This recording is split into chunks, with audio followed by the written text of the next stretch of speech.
بو یکم جاره بازارک تایبەتمەند به ماه رمضان ول دهو که هاتیه وکرن و اف بازاره چندین کرستین خارنه و کالاین جوره و جور لی هاتینه نمایش کرن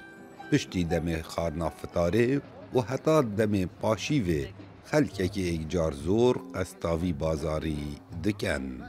با رمضان آخر درکبن بو شارع بین و ترمیناله گلک دکان جان و باش دیتینه و شن استفادهش و دکانه و ترمیناله و آکنجیبونه باش ببینن فکری من گوتی اف بازاره گلک تشتگی جان آن که از بشمت دا خاصتا بو خلک دو که جده که گنج تاکی من گلک جان بید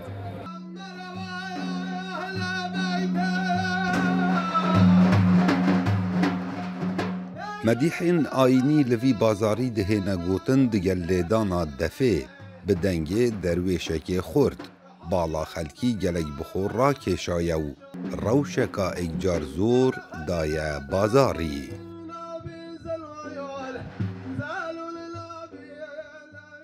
دیده ساویجنا دفه و صلاوات بیجین و خلکه که تیم پیشوازی ها مجید کن و برای خود هم بیجید چتکی گلک جوانه و چتی تو ساجی هم حس کن حبیتن نمونه دوکی ما هو صادفی لیدت و شعرات بیجید زیده بن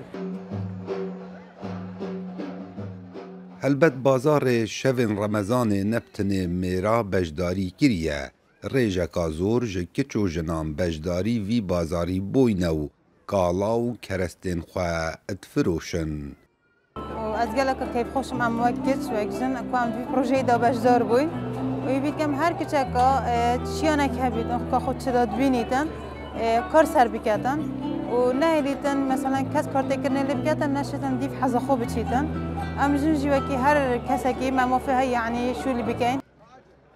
اف بازاره جلای فرمانگه ها گشت و گذار و حاتیه وکرنو به هماهنگی دیگل ترمینالا دهو که داکو بیت در فتای بو روژی گرانو شوین خواه لبورینن